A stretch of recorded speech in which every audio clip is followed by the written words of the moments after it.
నమస్కారం, నా పేరు ప్రసాద్. మీరు చూస్తున్నారు Prasad tech in Telugu. Friends, నిన్న మనం ర్యామ్ గురించి నేర్చుకున్నాము. ఈరోజు మనము ర్యామ్ టైప్స్ ఉన్నాయి కదా, DDR1, DDR2, DDR3, DDR4.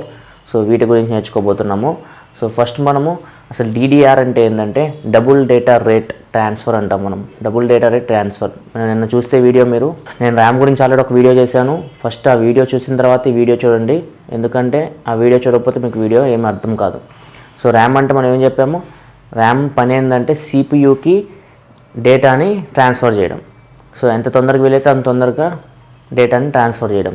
So first మనము వీటి టైప్స్ చూసాం కదా, ఈ టైప్స్లో ఏది మంచిదంటే ఖచ్చితంగా లాస్ట్ జనరేషన్ అంటే DDR4 మంచిదండి. సో DDR4 అనేది లేటెస్ట్ వర్షన్, DDR3 అనేది దాని ప్రీవియస్ వర్షన్, DDR2 అనేది DDR3 కంటే ముందు వచ్చింది, DDR1 అనేది DDR2 కంటే ముందు వచ్చింది. సో ఏమి వాళ్ళు మోడిఫై చేస్తారంటే వీటిలో ఒకటి స్పీడ్, రెండు వచ్చేసి పవర్ కన్జంప్షన్. సో స్పీడ్ అంటే ప్రతి ర్యామ్కి మీరు చూస్తే DDR3 133 MHz అని ప్రతి ర్యామ్కి ఒక స్పీడ్ ఉంటుంది.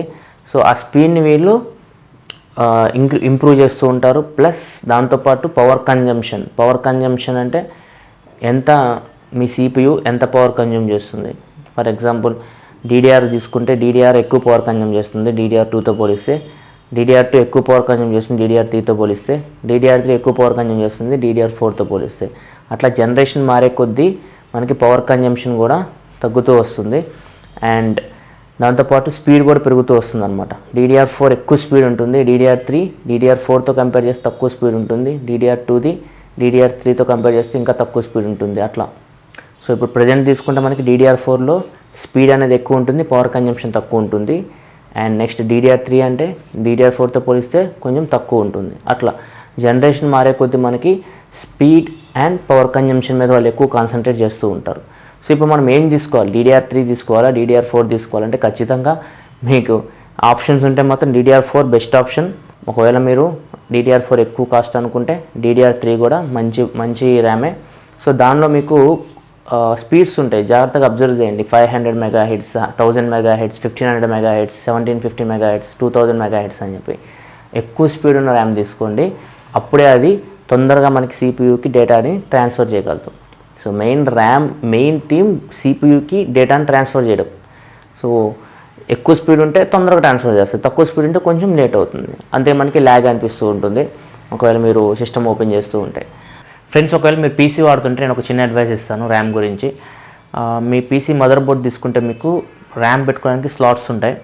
ఆ స్లాట్స్లో మీరు 2, 4 ఇట్లా స్లాట్స్ మీరు చూసే ఉంటారు మీ మదర్ బోర్డు కెపాసిటీ బట్టి. సో అక్కడ 2 స్లాట్స్ ఉన్నాయి అనుకోండి ఫర్ ఎగ్జాంపుల్. ఆ 2 స్లాట్స్లో మీరు ఫర్ ఎగ్జాంపుల్ 8 GB ర్యామ్ పెట్టాలి. ఆ 2 స్లాట్స్లో 8 GB ర్యామ్ పెట్టాలి. మీరు ఒకటే ర్యామ్ కొన్నారనుకోండి, ఫర్ ఎగ్జాంపుల్ నేను DDR3 133 MHz ర్యామ్ ఒకటి కొన్నా. సో ఇది స్పీడ్ దాన్ని 133 MHz. సో ఆ ర్యామ్ కొని 8 GBది ఒక స్లాట్లో పెట్టాను, ఇంకో స్లాట్ ఏముంటుంది, ఖాళీ ఉంటుంది. సో అట్లా కాకుండా ఏం చేస్తారంటే 8 GBని మీరు 2గా డివైడ్ చేయండి. అంటే ఒకటేమో 4 GB, ఇంకోటి 4 GB, 2 ర్యామ్స్ కొనండి separate. 4 GB 133 MHz DDR3 RAM, ఇంకోటి కూడా 4 GB 133 MHz DDR3 RAM. So ఇప్పుడు ఏం చేస్తారంటే ఈ 2 స్లాట్స్లో పెట్టండి. అప్పుడు ఏమైందంటే మీకు పర్ఫార్మెన్స్ బాగుంటుంది. సో ఇది చిన్న అడ్వైజ్. ఒకవేళ మీరు PC వాడుతుంటే మదర్ బోర్డ్లో 2 ర్యామ్ స్లాట్స్ ఉంటే ఆ 2 ర్యామ్ స్లాట్స్ని మీరు యూటిలైజ్ చేసుకొని డిఫరెంట్గా డివైడ్ చేసి ర్యామ్స్ని. సో ఇదండి DDR గురించి. DDR1, DDR2, DDR3 అంటే DDR nothing but double data rate transfer. ఎంత తొందరగా వీలైతే అంత తొందరగా CPUకి డేటాను ట్రాన్స్ఫర్ చేయడం, అది ర్యామ్ కేటగిరీ. సో DDR4 అనేది తొందరగా ట్రాన్స్ఫర్ చేస్తుంది ఇప్పుడున్న వాటిల్లో. సో DDR3 అనేది దాంతో పోలిస్తే కొంచెం తక్కువ టైం తీసుకొని ట్రాన్స్ఫర్ చేస్తుంది. అది difference between DDR1, DDR2, DDR3. So ఈ వీడియో మీకు నచ్చిందని అనుకుంటున్నాను. ఒకవేళ మీకు వీడియో నచ్చితే కింద లైక్ బటన్ ప్రెస్ చేయండి అండ్ ఈ వీడియోని మీ ఫ్రెండ్స్ అందరితో షేర్ చేయండి. అండ్ ఖచ్చితంగా మర్చిపోకుండా ఛానల్కి సబ్స్క్రైబ్ చేసుకోండి, ఎందుకంటే నేను మీకోసం ఇలాంటి టెక్నాలజీకి సంబంధించిన వీడియోస్ తీసుకొస్తూ ఉంటాను. This is your Prasad signing off. I will see you in my next video. Thanks for watching. Bye now.